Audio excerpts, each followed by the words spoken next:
சீக்கிரம் போகணும். எவ்வளவு நேரம் ஆயிட்டு? சீக்கிரம் சர்ச்சைக்கு போகணும். சர்ச்சைக்கு நேரம் ஆயிட்டு. உனக்கு கிடைக்குமோ? வேறு ஏன் இடத்துல உட்காந்துருக்கான். உட்காந்து அபிஷேகாரி வேற வரும். இடம் போச்சு இசப்பா, இடம் போச்சு இசப்பா, இடம் தாங்க இசப்பா, இடத்த தாங்க இசப்பா, இடத்த தாங்க இசப்பா. அபிஷேகாரி வரும். பஸ்தாவினர் பேசுவாரே. அமர்ந்திருந்து நம்ம ஆராதிப்போம் மௌனமாக. இடம் வேணுமே, இடம் வேணுமே. இசப்பா நீ என்ன பேச மாட்டீங்களோ? இடத்துல உட்காந்து பேசுங்களோ இசப்பா? ஐயோ இடத்துல உட்காந்தாலும் இசப்பா பேசலாமே.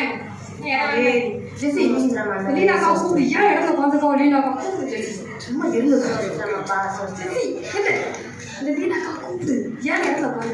இடம் பிடிக்கிறதே அண்ணா நகர்ல இருந்து வந்துருக்கோம். சும்மா இருந்து கூப்பிட ஏன் இடம் வேணும்? பேசமா பேச மாட்டாங்களா? எங்க ரீனாக்கா, ரீனாக்கா அந்த லேடி கூப்பிட்டுட்டே இருக்கு.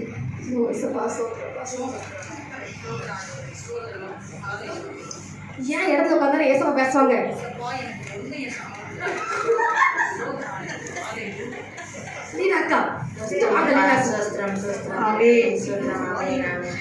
இதை முதலே தெரிஞ்சிருக்கலாம். ஏன் இடத்துல ஆளா வந்து உட்கார்ந்துக்கிட்டு சப்பா என் இடம் கிடைச்சா எப்படி இருக்கு? ஜெபத்தை கேட்டார். கர்த்தர் உன்னை வாழாக்காமல் தலையாக்குவார்.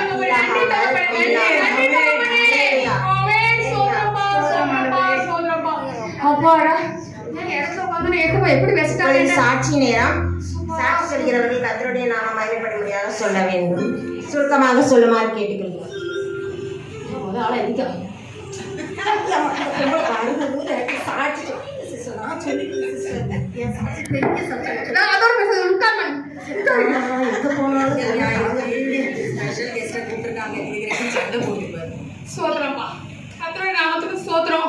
சாட்சியோட எவ்வளவு தடை பத்தியா வந்தது நேட்டு சாட்சி ரொம்ப நான் வேலை இருந்தது. சாயத்துக்கு வரும் எவ்வளவு கஷ்டப்பட்டிருக்கேன் தெரியுமா? பஸ்ஸுக்கு வரலான்னு பார்த்தா அந்த நேரத்துல டீலர்ஸ் பஸ் தான் வரும். என் மாச கடைசி பத்தில ரொம்ப கஷ்டம். 10 ரூபா தான் இருந்துச்சு. 10 ரூபா தான் இருந்துச்சு. என்ன ஏசப்பா பண்ணேன்? இந்த டீலர்ஸ் பஸ் வந்தா 12 ரூபா கொடுக்கணும். 2 ரூபா கூட இல்லை ஏசப்பா நினைச்சிருந்தேன். இப்போ இந்த பிங்க் கலர்ல பெயிண்ட் அடிச்சிருக்காங்களா அந்த பஸ் வந்துச்சு. கத்தாவே நமக்கு சோத்திரம் அப்படினே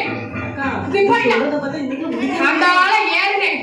அந்த 10 ரூபா நீ கோயில காணிக்க போடுறோம் பெண்கள் நான் இருக்குன்னு நினைச்சேன்.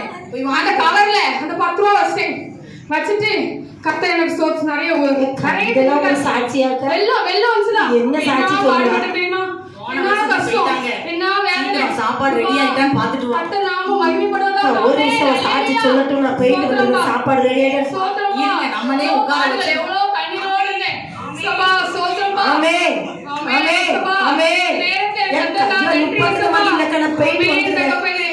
சோத்திரமா எவ்வளவு கஷ்டம். ஆமென் ஆமென். ஆனா ஏசப்பாடு சுகம் தந்தாங்க, அதுக்கு நன்றி. குடும்பத்துல எவ்வளவு வேலை சாட்சியை நன்றி. ஆமென் ஹalleluya ஹalleluya.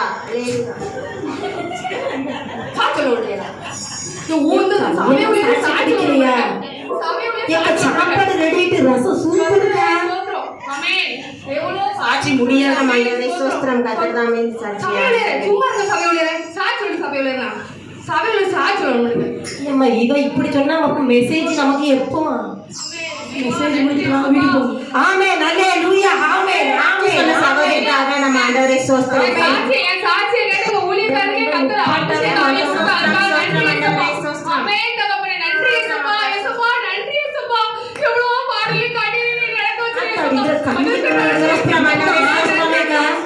என்ன முடிக்க மாட்டே தெரியலையா இவா? ஆமென் இயேசுப்பா. பழைய பாடலி கண்ணீரை இயேசுப்பா நீ நன்றி இயேசுப்பா. இயேசுப்பா சோத்திரம் சோத்திரம். ஆமென் ஹalleluya. கையுளுக்கு மட்டும் தான் அப்புறம் செஞ்சாரோ உங்களுக்கு செய்யலையோ? அப்படியா? சிஸ்டர் ஒரு நிமிஷம் சிஸ்டர்.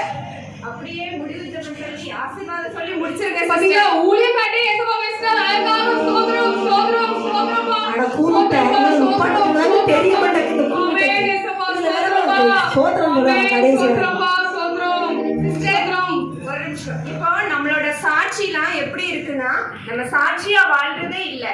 சாட்சி இல்லாம என்ன செய்யறோம்? சாட்சி சொல்றோம். ஃபர்ஸ்ட் நம்ம சாட்சியா வாழ்ந்து காட்டணும் மற்றவங்களுக்கு. நம்ம சாட்சி எப்படி இருக்கணும்னா 3 விதத்துல இருக்கணும். ஒண்ணு, ஆண்டவரை மகிமைப்படுத்துறதா இருக்கணும். சங்கீதம் 115:1 என்ன சொல்லியிருக்கு? எங்களுக்கல்ல கர்த்தாவே, எங்களுக்கல்ல, உமது கிருபையின் நிமித்தமும் உமது சத்தியத்தின் நிமித்தமும் உம்முடைய நாமத்திற்கே மகிமை வரப்பண்ணும் சொல்லியிருக்கு. அப்ப ஃபர்ஸ்ட் நம்ம சொல்ற சாட்சி என்னது? ஆண்டவரை மகிமைப்படுத்துறதா இருக்கணும். ரெண்டாவது, சுருக்கமா இருக்கணும். யோவான் 9:25 சொல்லியிருக்கு, ஏசப்பா ஒரு பிறவி குருடனை குணப்படுத்தினாங்க. அவனோட சாட்சி அவ்வளோ பெருசு, அற்புதமானது. ஆனா அவனோட எப்படி சொல்றான் சாட்சி? நான் குருடனா இருந்தேன், இப்பொழுதோ காண்கிறேன் என்று சுருக்கமா சொல்றான். அதே மாதிரி நம்மளும் சாட்சி சுருக்கமா சொல்லணும். மூன்றாவது நம்ம சாட்சி மற்றவங்களுக்கு பக்தி வைராக்கியத்தை உருவாக்குறதா இருக்கணும். எபேசியர் 4:29 சொல்லியிருக்கு, பக்தி விருத்திக்கு ஏதுவான நல்ல வார்த்தை உண்டானால் அதையே கேட்கிறவர்களுக்கு பிரயோஜனம் உண்டாகும்படி பேசுங்கள் அப்படின்னு சொல்லியிருக்கு. அதே மாதிரி நம்ம சொல்ற சாட்சி ஒவ்வொன்றும் கேட்கிற மக்களுக்கு, சபை மக்களுக்கு எல்லாம் பக்தி விருத்திய வளர்க்கக்கூடிய விதத்துல இருக்கணும். இப்படி நம்ம இந்த விதமா எல்லாரும் சாட்சி சொல்லி சாட்சியாக வாழ்வோம். தேவன் தாமே நம்ம ஒவ்வொருவரையும் ஆசீர்வதிப்பாராக. ஆமென்.